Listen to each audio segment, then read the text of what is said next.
নিজের জন্মদাত্রী মাকে ছুঁয়ে প্রতিজ্ঞা করেছিলেন পশ্চিমবঙ্গে বিজেপি সরকার গঠন না হওয়া পর্যন্ত কাটবেন না চুলদাড়ি।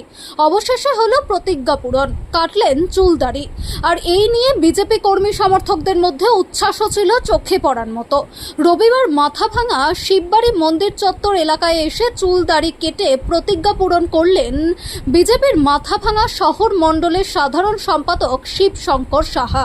এ বিষয়ে বিজেপির মাথাভাঙা শহর মণ্ডলের সাধারণ সম্পাদক শিবশঙ্কর সাহা বলেন, 2022 সালে আমি প্রতিজ্ঞা করেছিলাম তৃণমূলের প্রতি মানুষের বিতৃষ্ণা আমার প্রতি ও আমার সংসারের প্রতি, সেই সাথে আমাদের কর্মীদের প্রচুর পরিমাণে অত্যাচার করেছিল তৃণমূল।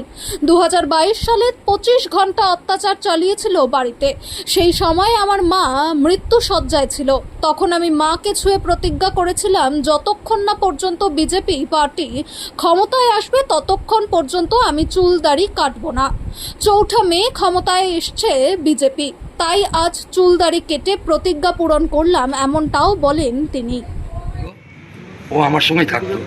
তারপরে আমি যখন পার্টি করি, ভারতীয় জনতা পার্টি আমি একাই করি, তখন আমি চেন ফ্রেন ভোটে দাঁড়াই, চেন ফ্রেন পোস্টার টোস্টার ওর নিজের ছোট বাচ্চা ওর নিজের শখের জন্য লাগাতো, নিয়ে ও লাগিয়ে দিত আমার চেন পোস্টার যাবতীয়। তখন বাচ্চাও তা লাগিয়ে দিত, দিতে দিতে ও বড় হয়েছে। বড় হয়ে আমি আবার ভোটে দাঁড়িয়েছি, আবার আমার সঙ্গেও কাজ করছে। তারপরে যখন আমাদের কমিটি হবে, আমার বুথ সভাপতি ছিল বাবু ভয়ের চোটে বসে গেল, তখন আমি ওকে বুথ সভাপতি করি।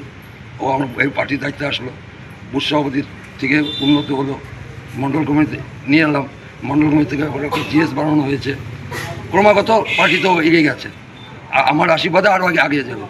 হ্যাঁ, যেহেতু আমার হাত ধরে পার্টি শিখেছে, মাথা হবে অনেকেই আমার হাত ধরে তোমরা জানো, অনেকেই আমার হাত ধরে পার্টি করেছে। সেই উপলক্ষে ওকে আমার নিজের ভাইয়ের মতো ভালোবাসি আমি, ও জানে সেটা। হ্যাঁ, আর কি বলবো।